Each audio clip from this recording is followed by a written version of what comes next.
A beachside resort in Bulgaria built on deception and dirty money. This is one of those cases where fact is stranger than fiction. A windswept outpost in Scotland, hiding a once life-saving technology. From the outside, none of these buildings are anything special, but one in particular, when you get inside it, is just phenomenal. A nondescript tunnel in Switzerland, where there's more than meets the eye. When you open the door, it exposes an underground labyrinth that was constructed when the world was teetering on the edge of disaster. And a shadowy site in Iowa, USA, plagued by its checkered past.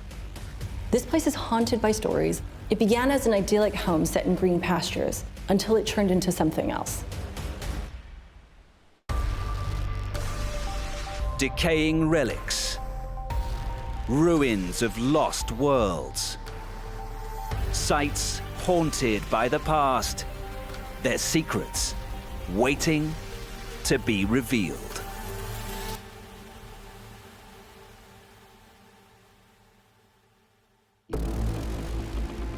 In Scotland, looking across the cold waters of the Firth of Forth, is a facility that was once ahead of its time.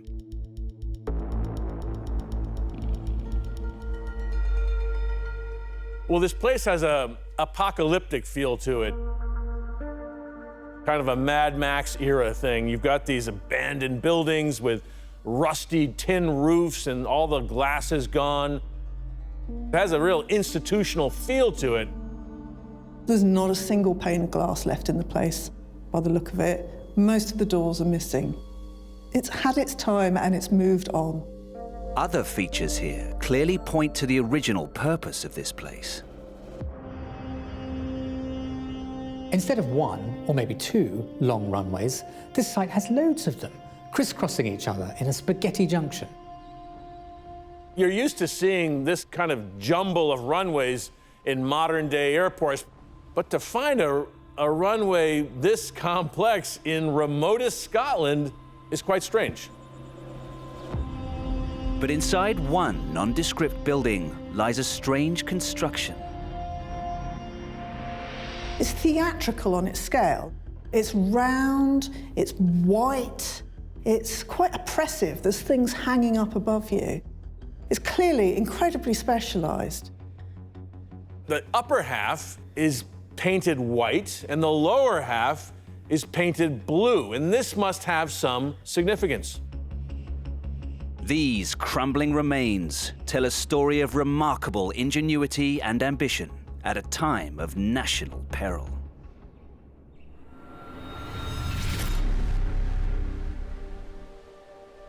In 1940, these ramshackle structures on this exposed coastline went by a surprising name.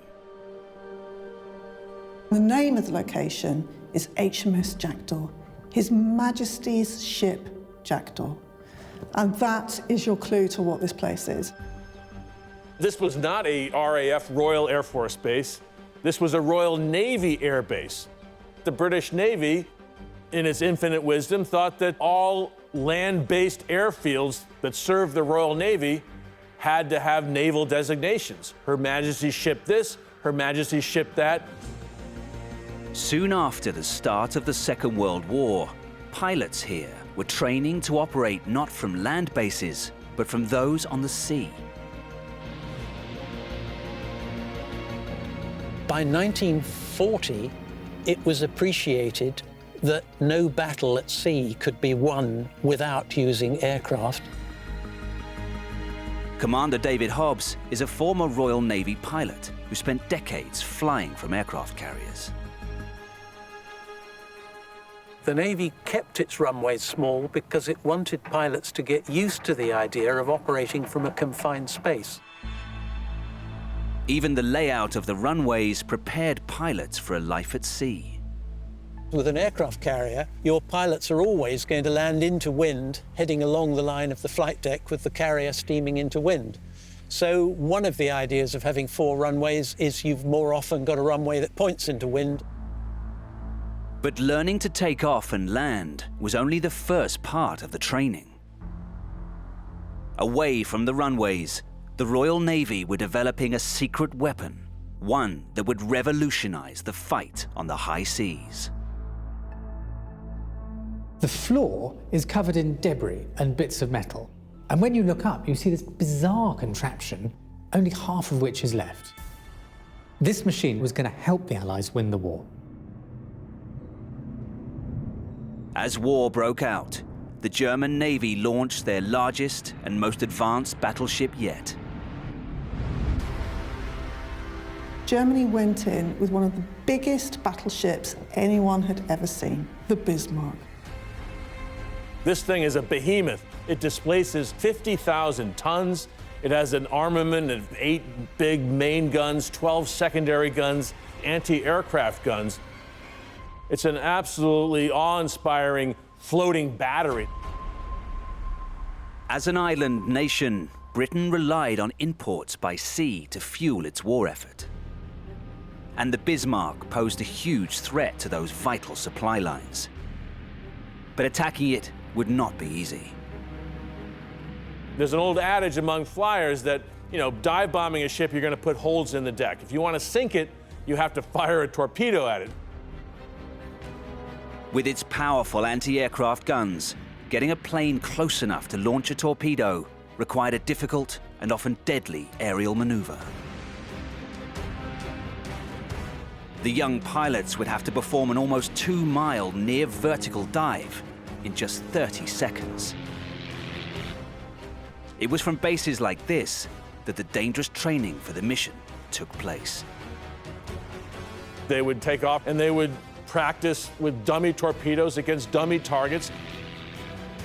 It's hard enough on a dry, clear day, but this is Scotland. It's wet and windy, and of course they had to train at night as well. All of them were at risk of blacking out because the blood would be sloshing around from their head to their feet and then back up again. Accidents were common. Good pilots were lost in the Firth of Forth, miles away from the front line. Despite the tragic loss of life, it was still believed that perfecting this maneuver could make all the difference in battle. But the Navy needed a safer way for pilots to master this tactic. And the solution came from a rather unlikely source.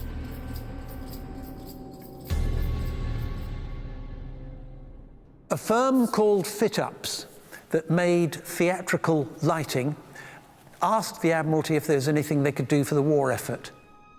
They explained to them this training issue, and they came up with a radical solution, one of the world's first immersive flight simulators.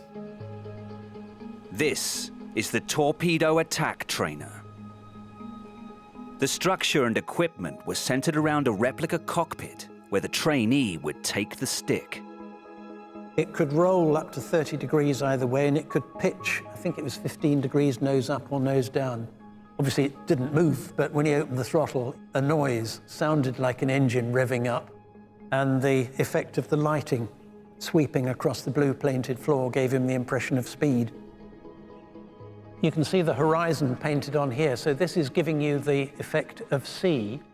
The area above here is painted off-white because it was the perfect color on which the lighting gantry up here could transmit the effect of clouds, rain, snow, sleet passing, etc. A target ship was projected onto the wall. By changing its size and position, the different stages of an attack were simulated. The pilot would find and line up his target, dive towards the water and level off, aim and fire. A beam of light showed whether he had hit his mark. This would have operated all day, every day, with a team of instructors running it and student pilot after student pilot coming in here. It was the first of its kind. When this opened, there was literally nothing like it. I'm told by people who flew it that within seconds, once the lighting was on and running, you really believed you were in the effect they were trying to give you. A tropical paradise or an Arctic blizzard. Undoubtedly, a number of lives were saved by this technology. Not long before the Torpedo attack trainer came online, the devastating effectiveness of the Royal Navy's torpedo bombers would become clear. So on May 24th, 1941, the Bismarck is set upon by two British warships, the Hood and the Prince of Wales, in a big naval battle. The Bismarck managed to get a shell right into the ammunition locker of the HMS Hood, and the subsequent fire tore the ship apart.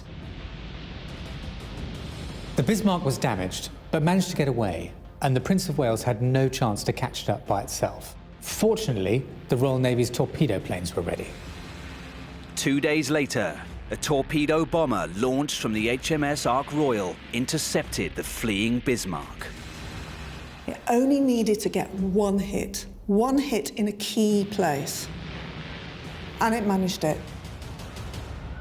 A torpedo strike jammed the Bismarck's rudder, and now all she could do was spin in circles. That gave the Royal Navy time to catch up and sink her.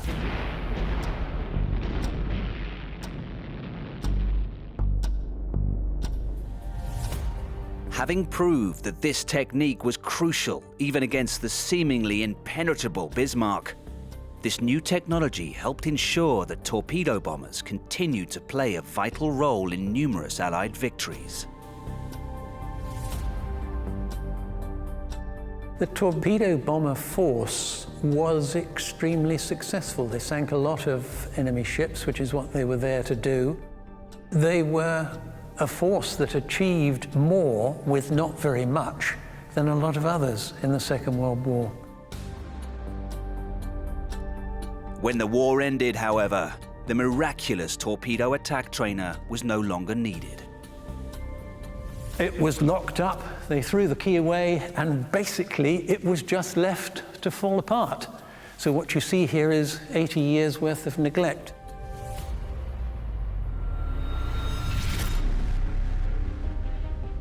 Although HMS Jackdaw now lies forgotten, the training techniques that began here are still being used by the Royal Navy today. That training has been the foundation for the Fleet Air Arm ever since. With some aeroplanes like the F-35 Lightning, over 60% is carried out in a simulator because you can't do it with the real weapon in the real aeroplane in the real world.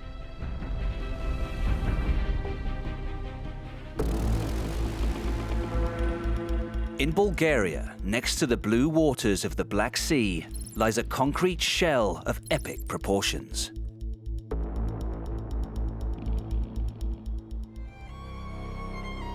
This is a site you can't miss. It commands a view of the entire landscape. These huge concrete structures climb up and down the cliffs. It is massive. Nothing's in a straight line. They're all built along various arcs. They surround various courtyards. This place was clearly built to house many people in great luxury. As you walk through the site, you really get a sense of what it's all about. Tower after tower of apartments surrounds you. These enormous concrete structures stand tall and proud, but unfinished. They say that property development is about location, location, and location. Well, look at this location. It's gorgeous. Why would you invest so much in building here only to walk away? The answer to that question is not just down to the money drying up. This is one of those cases where fact is stranger than fiction. You've got money laundering, you've got the Russian mafia, you've got international intrigue, and they all culminate in this massive site being abandoned before it was finished.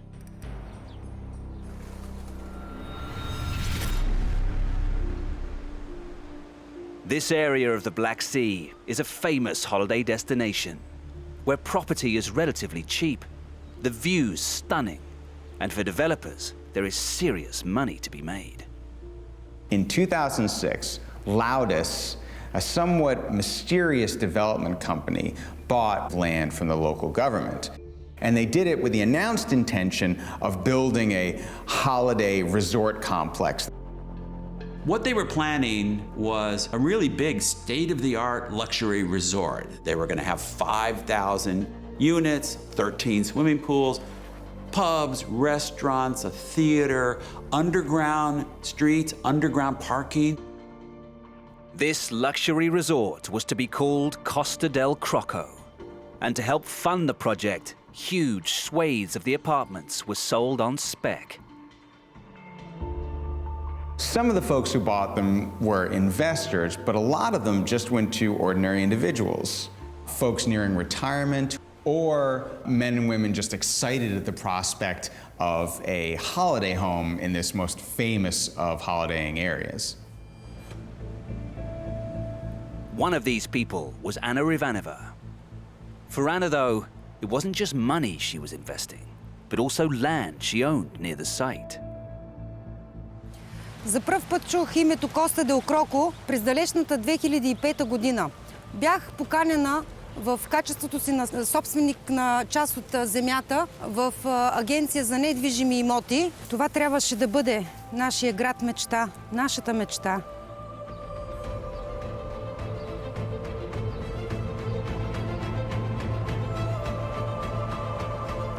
Construction started in 2007, and they just poured everything into it. The crews worked day and night. They brought in tons of cement. All of these buildings went up extremely quickly. The project was due to be worth a staggering £94 million, and the plans were hugely ambitious. Този район, тук трябваше да има шадраван. Беше предвидено изграждането на множество детски площадки, паркове, увеселителни заведения.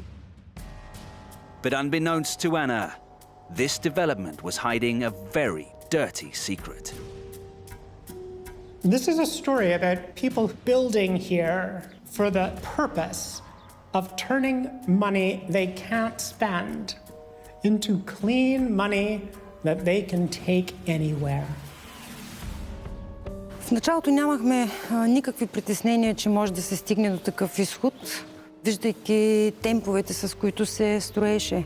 Да, в началото наистина се появиха слухове за връзките на тези господа с руска мафия и така нататък. Разбира се, ние не бяхме убедени, не бяхме сигурни в тези слухове, но Information began to come out about who were the real investors behind it. Turned out one of them was a guy named Constantine Siganov, a notorious Russian mobster who was part of a criminal gang called Euromash. In the 1980s, Siganov had been a founding member of the gang. This was back when the Soviet Union was falling to pieces, and the old Soviet government and the new Russian government could not maintain control. So gangsters like Siganov and his friends, they became like the Godfather. Siganov soon had tens of millions of euros in illegal money gained through violent crime. But before long, the authorities were onto him. So as Russia starts to sort itself out in the 1990s and early 2000s, Siganov has got to leave Russia. Siganov claimed Bulgarian citizenship through his ancestry, but he still had a major problem: how to clean his dirty money. You might wonder why someone with vast money from criminal enterprises would want to invest some of it in a beachfront resort property. But Siganov was facing the problem all mobsters face eventually: what to do with their money. You can't just go to a bank and say, here's $50 million or euros or whatever. I don't know where I got it, I never paid taxes on it, but I want you to keep it for me.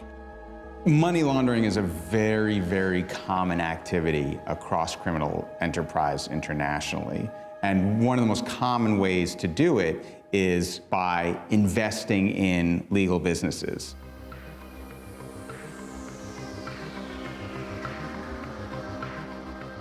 Siganov had started making investments in various enterprises.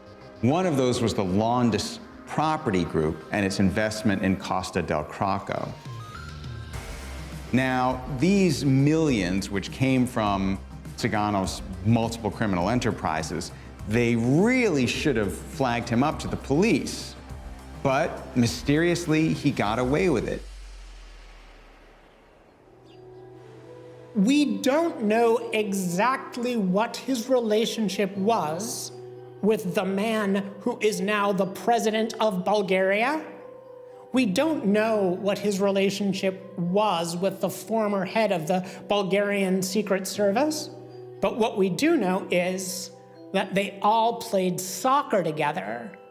And I guess that shows there was a network of relationships that Constantine Siganov was able to use to advantage for a while. Siganov's easy ride, however, was about to come to an abrupt end. In 2008, the global financial crisis hit. The bottom fell out of the world's economy, and a lot of financial institutions, a lot of companies, and a lot of people went broke. So it starts in the United States, but the consequences are going to ripple outwards like a stone thrown in a pond. All of a sudden, nobody had extra money to invest in anything, especially not anything related to real estate, because real estate values were collapsing all over the world. Work in Costa del Croco just stopped, like somebody flipped a switch. The crews just left, no explanation. Ние не знаехме какво се случва, просто виждахме, че нещата са стопирани.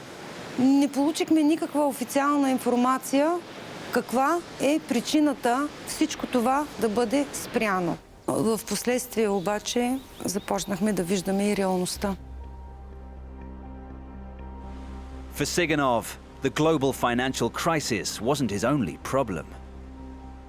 It appears that there was a shift in power in Bulgaria, and that shift in power meant that Siganov's highly placed friends could not help him anymore.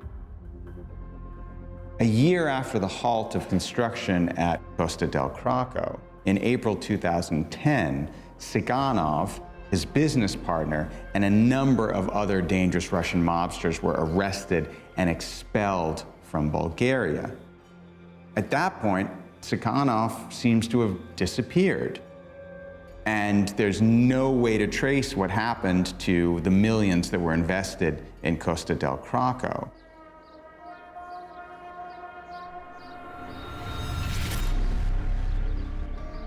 For those left behind, this vast site is a constant reminder of what might have been.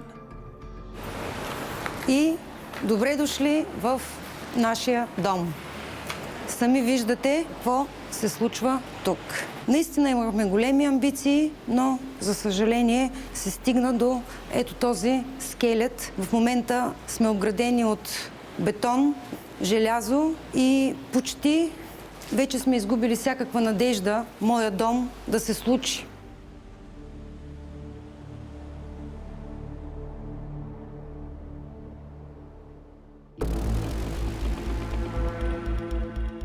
In central Switzerland, at the foot of the Alps, lies the medieval city of Lucerne.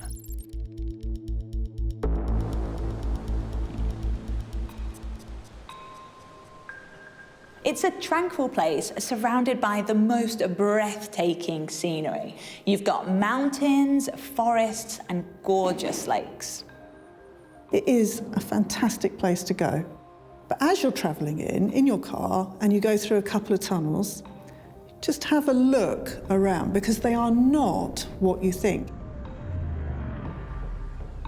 In a quiet suburb nearby is a scene that at first seems unrelated. Tucked in amongst a block of flats, there's this unassuming door set in a wall of concrete. It peeks out just below this mound of grass, right next to a children's playground.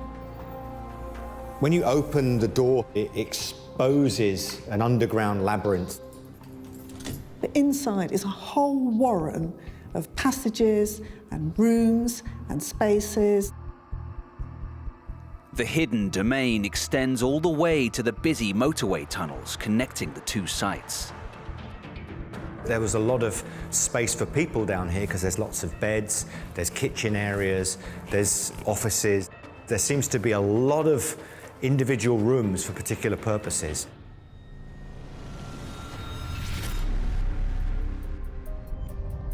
The A2 motorway runs directly through Lucerne, carrying over 85,000 vehicles a day. But these tunnels weren't only designed for handling traffic. When this tunnel was opened in 1976, it had a much bigger purpose, one that was supposed to protect the people of this city in a time of national emergency. Zora Shelbert is an expert on the site's ulterior use. So this is the security station where they had prison cells for potential tunnel troublemakers.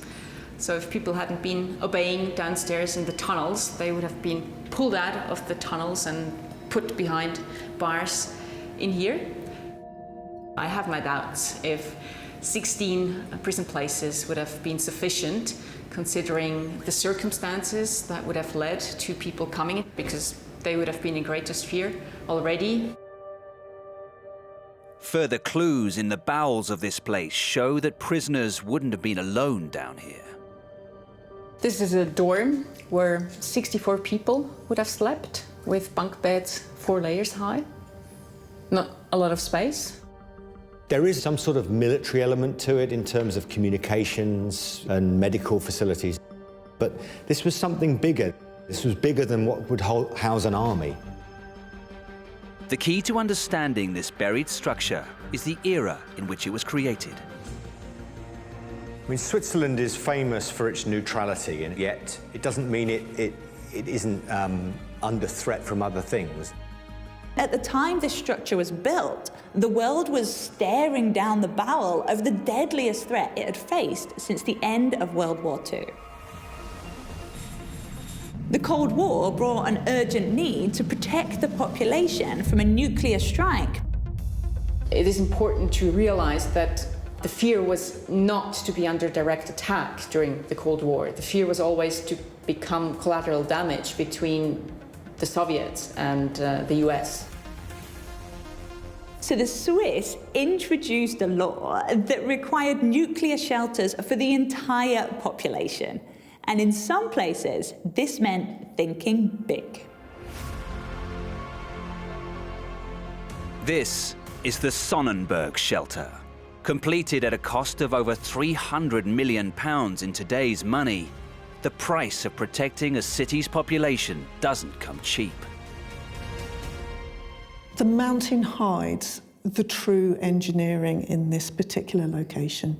You will never, ever know how much work has gone into this, but it's there and it was expensive. The two motorway tunnels stretch on for almost a mile. At their heart, a 7-story logistics center was built.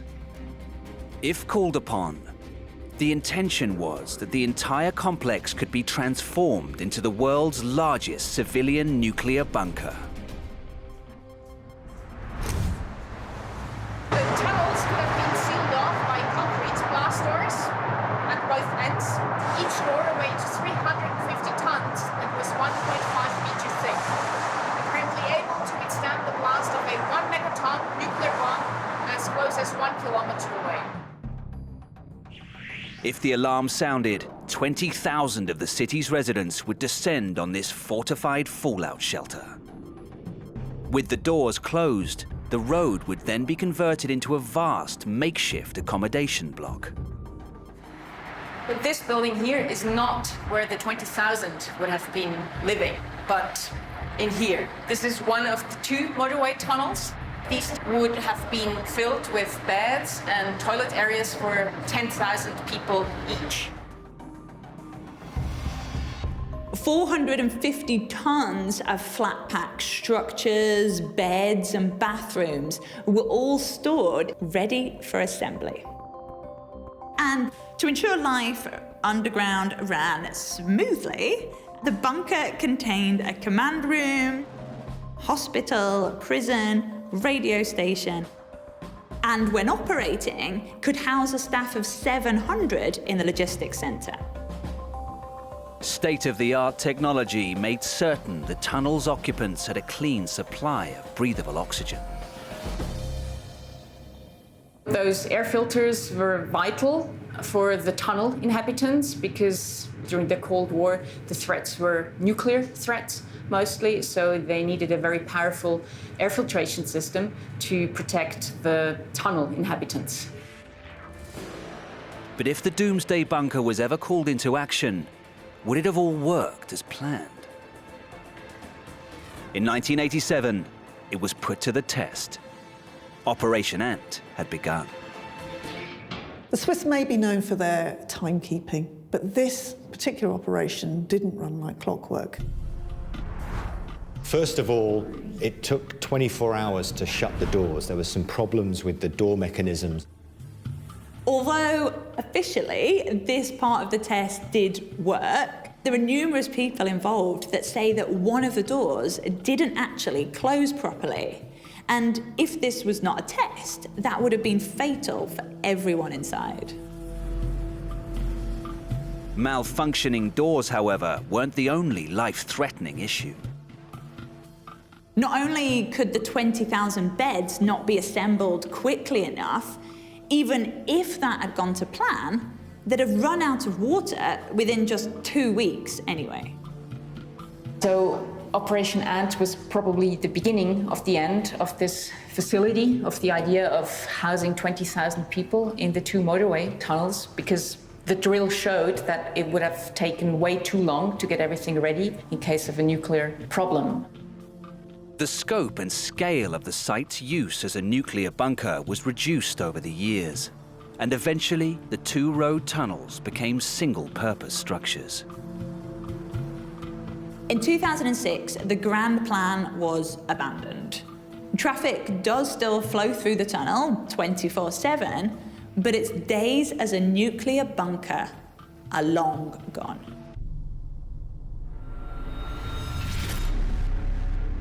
Today, one section of the central complex remains on standby as an emergency bunker ready to house 2,000 people, just 10% of the original plan. But it does go to show you that when faced with something like nuclear terror or nuclear disaster, just what lengths people might go to try and protect their population.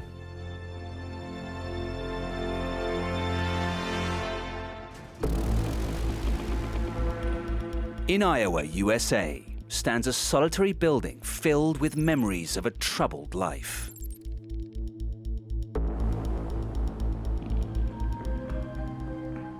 This building is a really large, impressive structure. And back in the day, this probably would have been something that caught people's attention. It's surrounded by acres of countryside, like a refuge away from the industrial world. But that picture starts to change as soon as you step through the door. So yes, there's peeling paint and there's rust and there's mold, but there's also these really long corridors with door after door after door. There's just so many places someone or something could be hiding. What haunted tales still echo through these halls? And what finally brought this place to its knees? There's a lot of stories that took place here, but unfortunately, a lot of those stories are tragic. The old cemetery nearby gives us some clues that whatever was going on here, it wasn't ending well.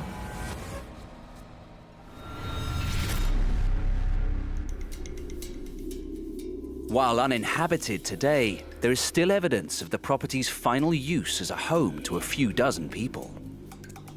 And as Cindy Anderson, the site's manager, has discovered, much of this is of a personal nature.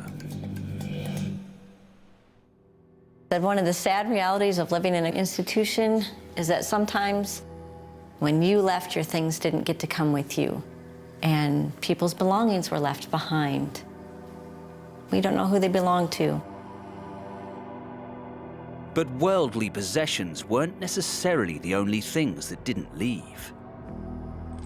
There's an energy that seems to be, swirling, or when you walk into a place, you kind of get a little tingle feeling. Some people have reported seeing apparitions or hearing giggling. And if you're looking for paranormal activity, you might be able to find it in this place. Many such reports of paranormal activity emanate from the shadowy rooms below. The most famous story belongs to a supposed spirit called the Joker, and he roams the basement. It's said that he hung himself down there and has stalked the corridors ever since. He has thrown things. I have been pushed. I have had my hair pulled. And he likes to also be a little intimidating. So he might get up close to you so that he can overwhelm you at some point.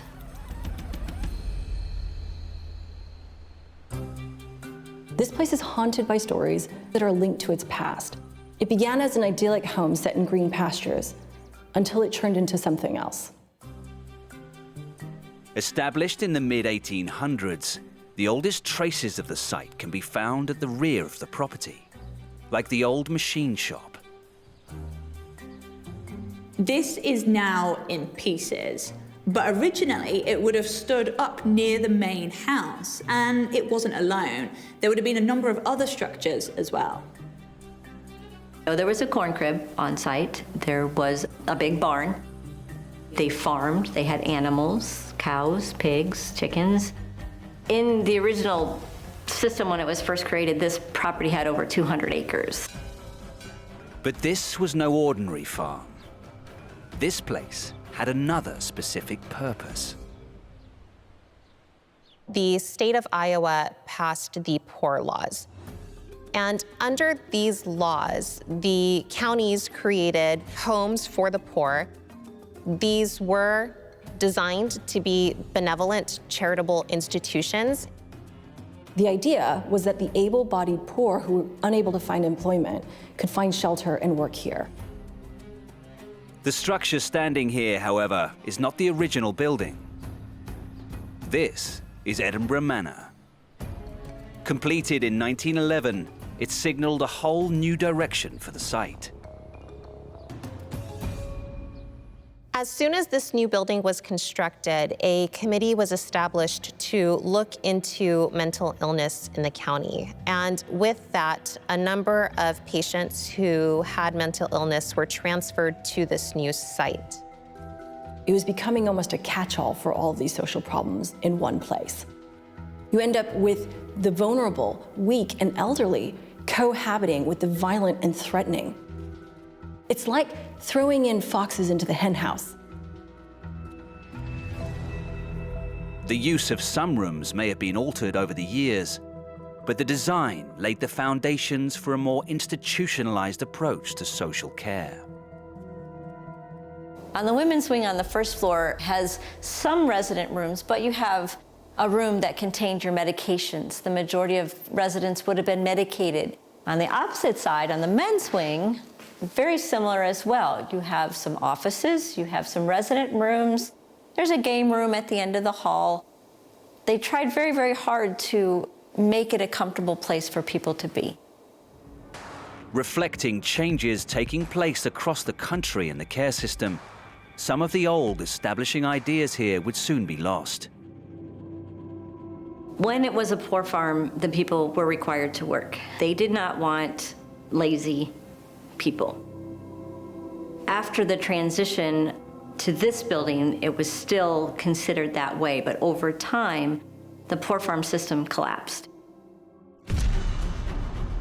Global events like the First World War and the Great Depression increased the pressure on the care system, leading some to champion a controversial new approach known as eugenics. You have social scientists looking at county homes and homes for the incurably ill to say, what is it about these people that makes them so? The United States takes some of this early charge in the eugenics movement and the movement for compulsory sterilization of those who were deemed genetically unfit or institutionalized. This facility does not have as negative of a history as some of the others. There are some poor farms around the country that people who were in charge were not nice people. They did not take care of the residents. While Edinburgh Manor escaped that horror, it would soon face struggles that plagued similar facilities across the US. Sadly, over the years, with this place being under such strain, there were reports of violence, assaults, and even suicides at the property. In the 1950s, we've learned of a gentleman who didn't like it here. It wasn't a locked facility. He could have walked out the front door anytime he wanted. Instead, he chose to leave by hanging himself, and he did hang himself in a small room at the end of the hall on the first floor. When you have a stressed infrastructure that is caring for so many different people with so many different needs, it unfortunately means that most of these people aren't getting the kind of care that they need that's individualized to them. One room found in the basement, added in the late 1960s, speaks to those troubling times. This room here was the original padded room. Back then, if you were out of control, they would grab you and put you in a straitjacket, and then they'd put you in a room like this. And then you would have sat here until you could calm yourself down, and then they would let you out.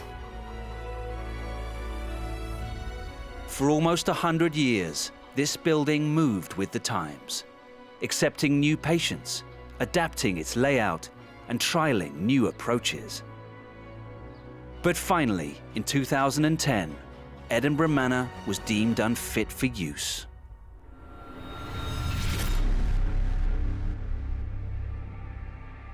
While advances and improvements to the US care system continue, many issues remain to be confronted. We still have a legacy of those institutions today. We have hospice care, we have nursing homes, we have all of these other institutions where we put people who cannot care for themselves. But we also have a history of mass incarceration in our country, and depending on what source you look at, 10 to 30% of those inmates have mental illness. So have we reformed our institutions, or are we just reshaping them in new forms? I think the stories that are linked to this house about its haunted past still haunt us today because we're still dealing with so many of the same problems.